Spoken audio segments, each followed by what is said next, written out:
पाकिस्तान और तुर्की की मुश्तरका प्रोडक्शन में बनने वाले ड्रामे सलाहुद्दीन अयूबी का ट्रेलर जारी कर दिया गया है, लेकिन ड्रामे की कास्ट में शामिल पाकिस्तानी अदाकारों को ट्रेलर में नहीं दिखाया गया है, जिससे सोशल मीडिया पर तूफान बपा हो गया है।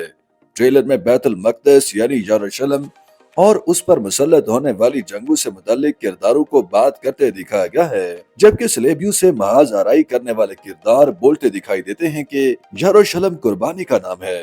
ट्रेलर में सलाहुद्दीन अयूबी और सलेबियों के दरमियान जंगों के मनाजिर भी दिखाए गए हैं। मुख्तसर दुरानिया के ट्रेलर में दिखाए गए तमाम किरदार तुर्किश अदाकारों के हैं। किसी एक पाकिस्तानी अदाकार के किरदार को भी नहीं दिखाया गया। ट्रेलर में तुर्क अदाकार ओगुर गणेश को सलाहुद्दीन अयूबी के किरदार में दिखाया गया है। इससे कबल खबरें थी कि सलाहुद्दीन अयूबी में तुर्किया और पाकिस्तान के अदाकार मुश्तरका तौर पर एक्शन में दिखाई देंगे। इस ज़िमन में पाकिस्तान में ऑडिशन भी लिए गए, जिसमें 6000 पाकिस्तानी फनकारों ने हिस्सा लिया था और बाद अज़ां आयशा उमर समेत मुतादिद मारूफ अदाकारों को कास्ट किए जाने की मुगैया भी थी। ड्रामे के ट्रेलर में एक भी पाकिस्तानी किरदार की झलक न दिखाए जाने के बाद पाकिस्तानी शायकीन मायूस दिखाई दिए और उन्होंने अदनान सिद्दीकी और हुमायूं सईद की जानिब से ट्रेलर की वीडियो शेयर किए जाने पर कमेंट्स करके पाकिस्तानी अदाकारों की गैर मौजूदगी से मुताल्लिक सवाल भी किया।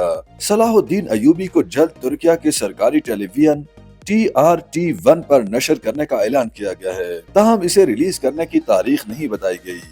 ड्रामे को दिसंबर 2021 में बनाने का ऐलान किया गया था, जिसके 3 साल बाद इसका मुख्तसर टीजर सामने आया। सलाहुद्दीन अयूबी को बनाने के लिए पाकिस्तान के अंसारी फिल्म्स और तुर्किया के एकली फिल्म्स के दरमियान अगस्त 2021 के दौरान सर्बिया में मुआहिदा हुआ था। बाद अज़ां ड्रामे की कास्ट के लिए पाकिस्तान और तुर्किया में ऑडिशन लिए गए और दिसंबर 2021 में पाकिस्तान में लिए गए ऑडिशंस में 6000 अदाकारों ने हिस्सा लिया, जिसमें से महज चंद अदाकारों को कास्ट किया गया। अगस्त 2022 में ड्रामे के प्रोडक्शन हाउसेस ने बताया था कि ड्रामे की शूटिंग के लिए तुर्किया में सेट तैयार हो गया है और जल्द ही इसकी शूटिंग शुरू कर दी जाएगी और बाद अज़ां इसकी शूटिंग शुरू कर दी गई थी। शूटिंग शुरू किए जाने के तकरीबन 1 साल बाद अब ड्रामे का पहला ट्रेलर भी जारी कर दिया गया है, ताहम किसी भी पाकिस्तानी अदाकार की झलक ट्रेलर में नहीं दिखाई दी। YouTube पर गूगली न्यूज देखने के लिए youtube.com की सर्च बार में गूगली न्यूज टीवी टाइप करें। गूगली न्यूज के पेज पर सुर्ख रंग के सब्सक्रिप्शन वाले बटन पर क्लिक करना ना भूलिए। YouTube पेज पर अपलोड होने वाली वीडियोस से बाखबर रहने के लिए बेल आइकन पर क्लिक कीजिए। आपको हर नई वीडियो के बारे में नोटिफिकेशन मौसूल हो जाएगा।